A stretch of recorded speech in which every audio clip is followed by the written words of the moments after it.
নমস্কার বন্ধুরা, স্বাদের খোঁজে উইথ বান্টির চ্যানেলে আপনাদের সকলকে স্বাগত।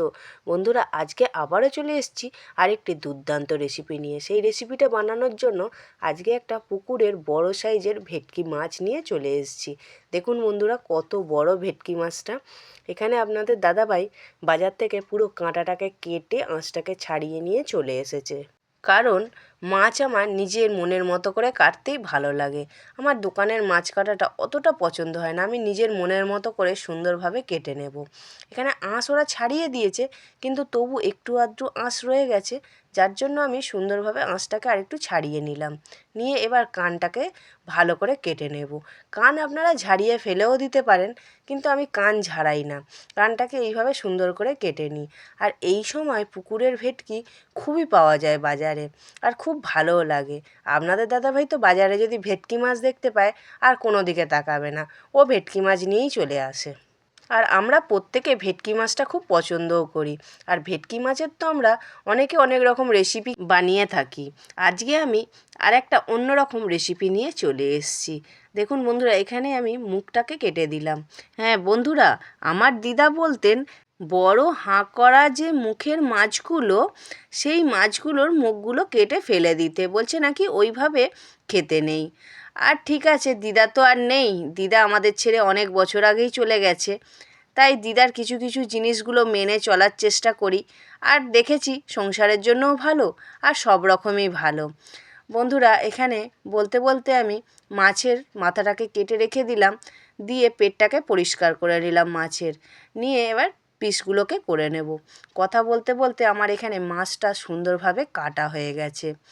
কেটে পরিষ্কার করে নিয়েছি। দেখুন কত বড় মাছ, যেটা 6 পিস হয়েছে। তাহলে বুঝতে পারছেন বন্ধুরা মাছটা কত বড় ছিল। ঠিক আছে, মাছটা ধুয়ে নিয়ে চলে আসছি। এখানে আমি মাছটা ধুয়ে নিয়ে চলে এসেছি, কিন্তু আমি এখানে 3টে গাঁতা নিয়েছি। এই রেসিপিটা বানাবো পুরোপুরি গাঁতা দিয়ে। গাঁতাতে নুন হলুদ দিয়ে দিয়েছিলাম। আর এখানে আমি বেশ কিছুটা বড় বড় করে ফুলকপি কেটে নিয়েছি, একটু বড় বড় করে কেটে নিতে হবে। আর কিছুটা নিয়ে নিয়েছি ধনেপাতা কুচি। আর আলু নিয়ে নিয়েছি পরিমাণ মতো, একটু বড় বড় করে লম্বা লম্বা করে। আর হাফ টমেটোকে কেটে নিয়েছি। আর কিছুটা পেঁয়াজ নিয়ে নিয়েছি। আর এখানে মশলাটা বানানোর জন্য 1 চামচের মতো গোটা জিরে আর একটা কাশ্মীরি লাল লঙ্কা গোটা। এখানে আমি কড়া বসিয়ে দিয়েছি। কড়াটা যেই গরম হয়ে গেছে, বেশ কিছুটা বিউলির ডালের বড়ি দিয়ে দিয়েছি। হ্যাঁ বন্ধুরা, এগুলো কিন্তু বাড়িতে দেওয়া নয়, দোকান থেকেই কেনা। আর এখন বাড়িতে কে কত বানাচ্ছে, সবই দোকান থেকে কেনা আমাদের। আর এখন সেই স্বাদ আর পাই না, তবু যেটুখানি যা স্বাদ এর মধ্যেই অনুভব করে নিতে হয় আমাদের। এবার কিছুটা শুকনো খোলায় বড়িটা ভাজার পর আমি পরিমাণ মতো সর্ষের তেল দিয়ে দিলাম। আপনারা এটা ছাঁকা তেলেও ভাজতে পারেন, কিন্তু ছাঁকা তেলে ভাজলে প্রচুর তেল, তাই আমি এইভাবে ভাজলাম। আর শরীরে তো বেশি তেল যাওয়া ভালো না, না। এবার ওই কড়াতেই আমি বেশ কিছুটা সর্ষের তেল দিয়ে দিলাম। দিয়ে ফুলকপিগুলো এক এক করে দিয়ে দিচ্ছি। ফুলকপিগুলো একটু বড় বড় করে কাটবেন, কেটে সুন্দরভাবে পরিষ্কার করে ধুয়ে নেবেন, কেন ফুলকপির ভেতরে ভেতরে ছোটো ছোটো পোকা থাকে। এখানে আমি দিয়ে দিলাম অল্প করে নুন আর অল্প করে হলুদ গুঁড়ো দিয়ে, আমরা যেরকম ফুলকপি ভাজা খাই সেইভাবে ফুলকপিটাকে লাল লাল করে ভেজে নিতে হবে। যেসব নতুন বন্ধুরা ইউটিউব থেকে স্বাদের খোঁজে উইথ বান্টির চ্যানেলটি দেখছেন বন্ধুরা, যদি রেসিপিগুলো ভালো লেগে থাকে অবশ্যই একটা লাইক করে চ্যানেলটাকে সাবস্ক্রাইব করে দেবেন। আবারও ফিরে আসছি রান্নার পর্বে। দেখুন এখানে আমার ফুলকপিগুলো প্রায় লাল লাল করে ভাজা হয়ে গেছে। এবার ফুলকপিটাকে সুন্দর করে একটা পাত্রে তুলে রেখে দেব। দিয়ে আবারও বেশ কিছুটা তেল দিয়ে দেবো। পরিমাণ মতো কিন্তু তেলটা দিতে হবে। দিয়ে এখানে মাছে নুন হলুদটা মাখিয়ে নিয়ে মাছগুলো এক এক করে সব দিয়ে দিলাম। দিয়ে এক পিঠ ভাজা হতে থাকুক। আর যেসব নতুন বন্ধুরা ফেসবুক থেকে স্বাদের খোঁজে উইথ বান্টির চ্যানেলের রেসিপিগুলো দেখছেন, বন্ধুরা যদি ভালো লেগে থাকে অবশ্যই একটা লাইক করে চ্যানেলটিকে ফলো করে দেবেন। আবারও ফিরে আসছি রান্নার পর্বে। দেখুন মাছটা কিন্তু আমার সুন্দরভাবে ভাজা হয়ে গেছে। আর ভেটকি মাছ কিন্তু খুব বেশি লাল লাল করে কড়া কড়া করে ভাজবেন না। ভেটকি মাছ একটু মানে খুব কাঁচাও নয়, আবার খুব যে লাল লাল করে ভাজবেন, কড়া কড়া করে ভাজবেন, এরমভাবেও ভাজবেন না। মাছটা ভাজা হয়ে গেছে, মাছটা তুলে রেখে দিয়েছি। এবার মাছ ভাজার তেলেতে একটু 5 ফোড়ন দিয়ে দিলাম। দিয়ে 5 ফোড়নটা ভাজা হতে কেটে রাখা আলুগুলো দিয়ে দিলাম। দিয়ে অল্প করে একটু হলুদ গুঁড়ো দিয়ে আলুটাকে সুন্দর করে লাল লাল করে ভাজতে থাকবো। বন্ধুরা, আলুটা কিন্তু সুন্দর করে লাল লাল করে ভেজে নিতে হবে। আর বন্ধুরা, আজকের রেসিপিটা আমি কিভাবে বানাচ্ছি অবশ্যই কিন্তু চোখ রাখুন, একটুও স্কিপ করে বেরিয়ে যাবেন না। দেখুন, কথা বলতে বলতে আমার এখানে কিন্তু আলুটা ভাজা হয়ে গেছে, আর যে একটুখানি পেঁয়াজ কেটে রেখেছিলাম সেই পেঁয়াজটাকেও দিয়ে দিলাম, দিয়ে আলু পেঁয়াজ একসাথে সুন্দর করে ভাজবো। বন্ধুরা দেখুন, এখানে কিন্তু আলু পেঁয়াজ আমার কিন্তু প্রায় সুন্দর করে ভাজা হয়ে গেছে। এবার যে আধখানা টমেটোটা কেটে রেখেছিলাম, টমেটো কিন্তু ছোট ছোট করে কুচি করলে হবে না, এইভাবে টমেটোটাকে দু আধখানা করে দিয়েছি, আমি হাফ টমেটো নিয়েছি।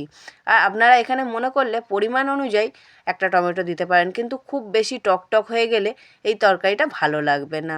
দেখুন, এখানে আমার ভাজা হয়ে গেছে, যেই মশলা কষানোর জন্য অল্প করে জল দিয়ে দিলাম, আর পরিমাণ মতো নুন, হলুদ গুঁড়ো আর লঙ্কা গুঁড়ো দিয়ে বেশ কিছুক্ষণ ধরে কষাতে থাকবো। যতক্ষণ না সুন্দর মতো করে কষানো হচ্ছে এইভাবে কষাতে থাকবেন।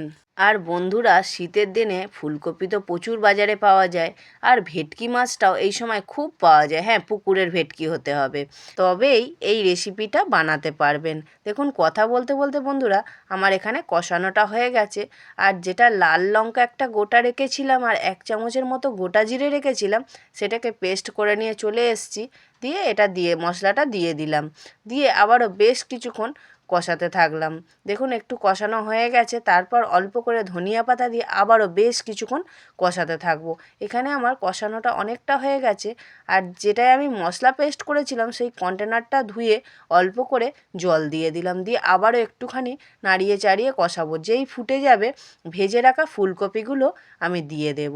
দেখুন, এখানে সব ভেজে রাখা ফুলকপিগুলো দিয়ে দিয়েছি, দিয়ে আবারও বেশ কিছুক্ষণ ধরে কষাবো। যতক্ষণ না কষানো হচ্ছে ততক্ষণ কিন্তু এইভাবে কষাতে থাকবেন, এখন কিন্তু একদম জল দেবেন না।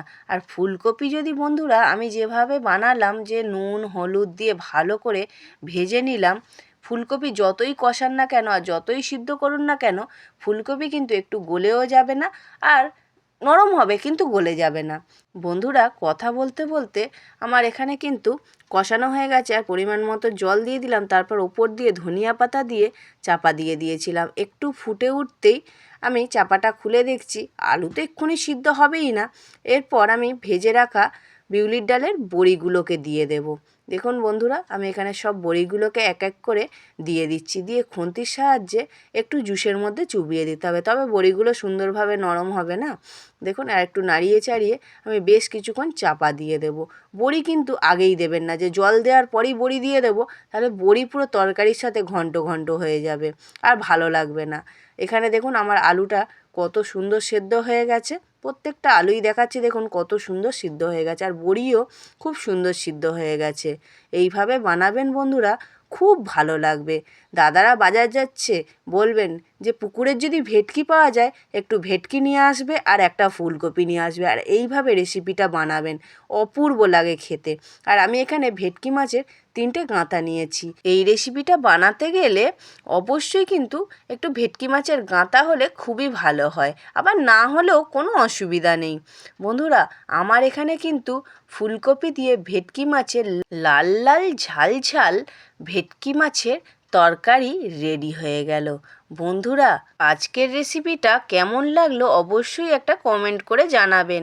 আর তরকারিটা মাখো মাখো হয়ে গেছে, কত সুন্দর। দেখুন, আমি এখানে একটা পাত্রে সার্ভও করে দিয়েছি। গরম গরম ভাতের সাথে তরকারি মাখিয়ে একটু ফুলকপি কামড় আর এক টুকরো মাছ, আর ভেটকি মাছের যে কী স্বাদ বন্ধুরা, যে খেয়েছে সেই জানে কি অপূর্ব স্বাদ, আর তরকারিরও হয় অপূর্ব স্বাদ। বন্ধুরা, আজ রইল এই পর্যন্তই, আবারও দেখা হবে অন্য কোনো দিন অন্য স্বাদের রেসিপি নিয়ে।